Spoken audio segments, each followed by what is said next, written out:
तीन गाड़ी में एक साथ चल रहे हैं। एससीओ की वो मीटिंग के बाद पुतिन की कार में प्रधानमंत्री मोदी के बैठे रहने की जो तस्वीरें सामने आई थी, उसके बाद ये तस्वीरें सामने आई हैं। और जाहिर सी बात है, जब प्रेसिडेंट ट्रंप भारत को दूरी बनाने के लिए कहते हैं, तब भारत ये तस्वीरें दिखाकर ये जाहिर करने की कोशिश करता है कि उसके इंटरनेशनल रिलेशंस और उसके इंटरनेशनल मामलों को डील करने का तरीका वो किसी के द्वारा गाइड या गवर्न नहीं किया जाएगा। रवि अरोड़ा सर, इन तस्वीरों को देखकर आपको क्या लगता है? क्या मैं गलत कह रहा हूं?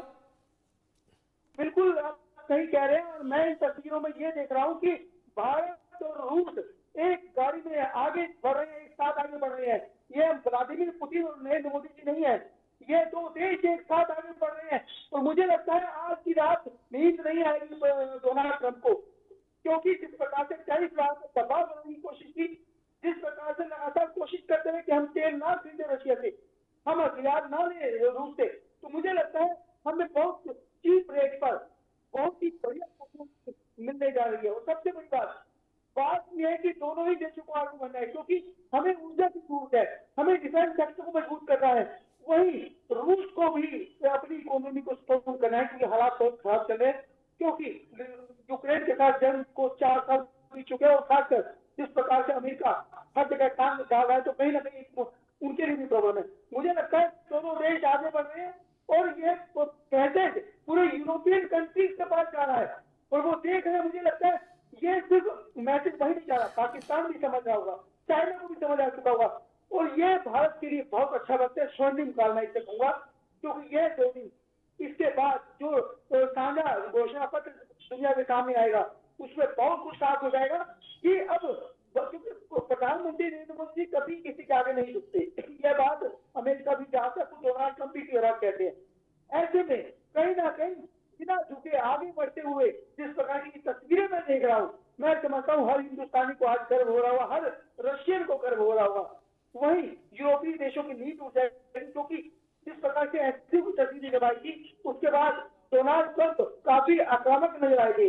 और जिस प्रकार से उन्होंने मतलब जबरदस्त तरीके से टैरिफ को बढ़ाने की कोशिश की थी, यह स्पष्ट हो गया था कि कहीं ना कहीं उनकी नींद उड़ी हुई है। लेकिन अब एक बार फिर वो कोशिश करेंगे भारत के हौसले तोड़ने की। लेकिन सच्चाई है कि रूस और भारत के रिश्ते आज के नहीं है, बड़े प्रगाढ़ रिश्ते हैं। और आज भारत के साथ नो लिमिट पार्टनरशिप चाहता है, क्योंकि वो चाहता है कि किसी तीसरे देश का दखल इन रिश्तों में ना हो। यह अपने आप में बहुत बड़ी बात है। और मैं समझता हूँ आने वाले 5 साल में, क्योंकि अब तक क्या है कि हम रूस से पेट्रोल लेते हैं, हम रूस से हथियार लेते हैं, करीब 68 अरब डॉलर का व्यापार है। लेकिन आने वाले 5 साल में 100 अरब डॉलर की एक योजना बन सकती है, उस पर मोहर लग सकती है। लेकिन उसके लिए भारत भी चाहेगा कि हम भी अधिक से अधिक एक्सपोर्ट करें। सिर्फ जिसे बोलते हैं टमाटर या जो है समुद्री मछलियां बेचकर हम 5 अरब डॉलर में अब लिमिट रहने वाली नहीं है, कुछ बढ़ेगा। और बढ़ेगा क्या, भारतीय व्यापारियों की जो मीटिंग होने वाली है कल, उसके अंदर बहुत बड़े फैसले लिए जा सकते हैं।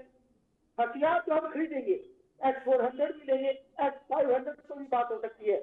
मैं समझता हूँ Su-57 लड़ाकू विमान से भी बात होगी। लेकिन उसके अलावा सुरक्षा के साथ साथ हम जो है ट्रेड में भी एक बड़ी डील करने जा रहे हैं, कृषि क्षेत्र में बड़ी डील करने जा रहे हैं, क्योंकि आज मंत्री मैं समझता हूँ व्लादिमीर पुतिन की टीम के साथ आ रहे हैं।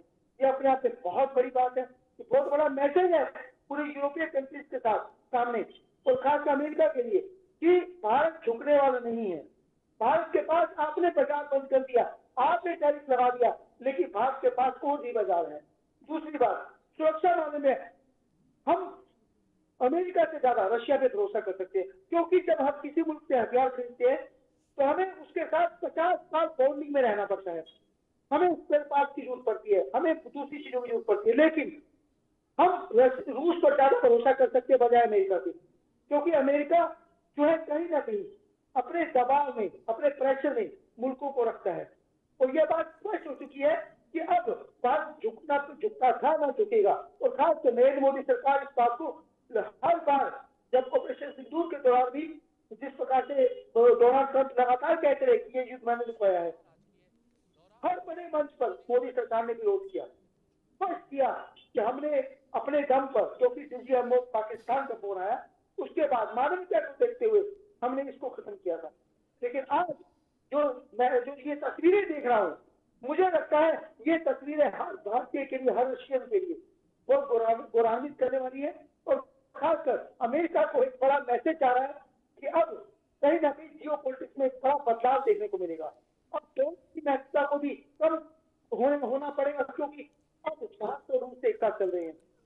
तो ये बहुत अच्छी बात है। मैं समझता हूँ कि ये एक चैलेंज है अब यूरोपीय देशों के लिए भी बहुत बड़ा, कि यूक्रेन बार बार प्रधानमंत्री मोदी को बात करता है, और जिस प्रकार से वहां के राष्ट्रपति लगातार बात करके सिर्फ एक ही बात चाहते हैं कि मोदी जी इस मामले में पड़े। उनको भी शायद डोनाल्ड ट्रंप पे भरोसा नहीं है। और मुझे लगता है आज मोदी जी पूरी दुनिया का नेतृत्व करने के लिए आगे बढ़ रहे हैं, क्योंकि यह तस्वीरें बता रही हैं कि रूस हमेशा बात करना था, है और रहेगा। वाकई आप एकदम सही कह रहे हैं। भारत जो कर रहा है वो भी एक संदेश दे रहा है। लेकिन रवि अरोड़ा सर, मैं भारत के पुराने इतिहास को आपके सामने रखकर इन तस्वीरों का विस्तार आपके जरिए दर्शकों को समझवाना चाहूंगा। भारत नॉन अलाइनमेंट या निर्गुट सम्मेलन का पैरवी करने वाला देश रहा है, लेकिन पिछले कुछ दिनों में भारत जिन दबावों में आया, क्या ये तस्वीरें सामने रख के भारत एक नए वर्ल्ड ऑर्डर के लिए खुद को तैयार करता हुआ आपको दिख रहा है? जी बिल्कुल, मैं समझता हूँ नए वर्ल्ड ऑर्डर काफी समय से बनने को तैयार खड़े हैं। और सबसे बड़ी बात, आज मैं आपके चैनल पे आपके दर्शकों को एक बात स्पष्ट करना चाहता हूँ कि नरेंद्र मोदी सरकार ही एक ऐसी सरकार है जो अमेरिका के आगे नहीं झुकी। अगर कोई सरकार होती शायद अब तक झुक चुकी होती, जो टैरिफ लगाने का या दूसरे मामलों में जिस प्रकार से आसिम मुनीर को बुलाकर लंच कराया, जिस प्रकार से लगातार डोनाल्ड ट्रंप हमेशा दबाव बनाने की कोशिश करते रहे, भारत हमेशा कूटनीतिक रहा है। लेकिन अब दुनिया दो फाड़ में बदल रही है, दो फाड़ में बदल रही है। स्थिति जिस प्रकार से नए वर्ल्ड ऑर्डर में बदली है, मैं समझता हूँ एक बहुत बड़ा चैलेंज था भारत के लिए। लेकिन हर चैलेंज से बाहर निकलते हुए भारत लगातार, चाहे हम एससीओ की तस्वीरों को कहें, चाहे भारत की तस्वीरों को कहें, बात करें, मैं समझता हूँ कि भारत चल रही है। और अभी मैं आपकी तस्वीरें देख रहा हूँ, मोदी जी के साथ चल रहे हैं, तो ऐसे में भारत का नेतृत्व करने को तैयार खड़ा है दुनिया का। और मुझे लगता है नए वर्ल्ड ऑर्डर में अमेरिका समझ चुका है कि भारत सरकार, खासकर नरेंद्र मोदी सरकार झुकने वाली नहीं है। और यह स्पष्ट दिख भी रहा है और यह समझ भी आ रहा है। और अब सभी नाटो देशों को भी यह समझ आ चुका है कि हमें भारत को सिर्फ दबाव बना के, चाहे टैरिफ का या किसी और मुद्दे पर, या पाकिस्तान को अपनी जो है गोद में बिठाकर ऐसी बात करते हैं, भारत नहीं झुकेगा। भारत नहीं झुकेगा, यह बात चाइना को भी समझ आ चुकी है। क्योंकि जिस प्रकार से हमारे सभी पड़ोसियों को कहीं ना कहीं एक साजिश के तहत भारत के खिलाफ खड़ा किया गया, भारत के रिश्ते दोबारा अच्छे बन रहे हैं।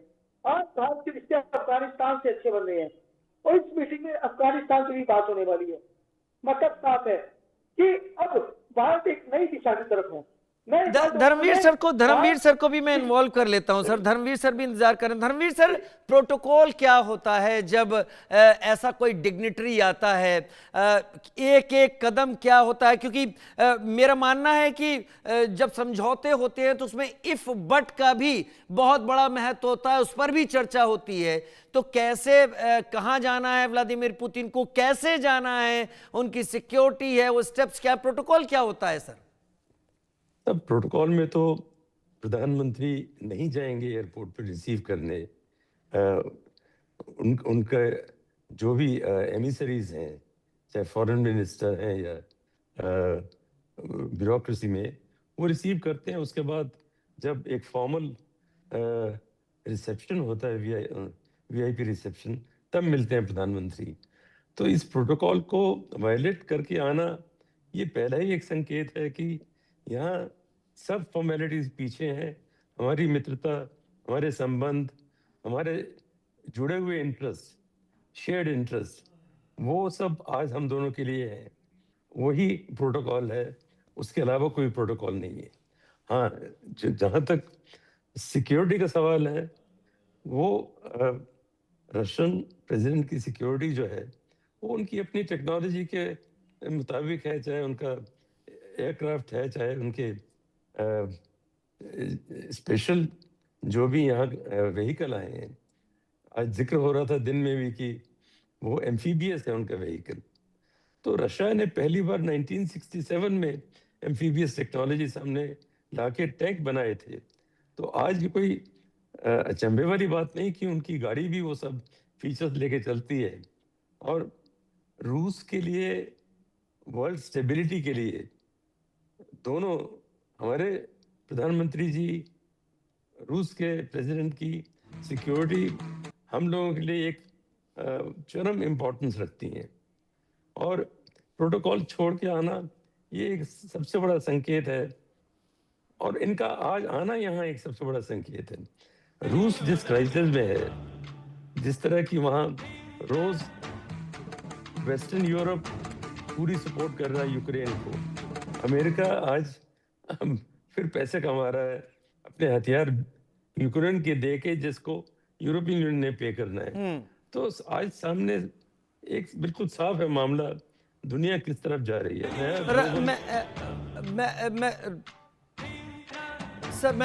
मैं ये पूछना चाहूंगा, एक बार मैं व्यवस्थित तरीके से अपनी जनता तक ये पहुंचाना चाहता हूं कि जब प्रेसिडेंट पुतिन आए या प्रेसिडेंट ट्रंप आए तो उनकी सिक्योरिटी कुछ तय करती है चीजें।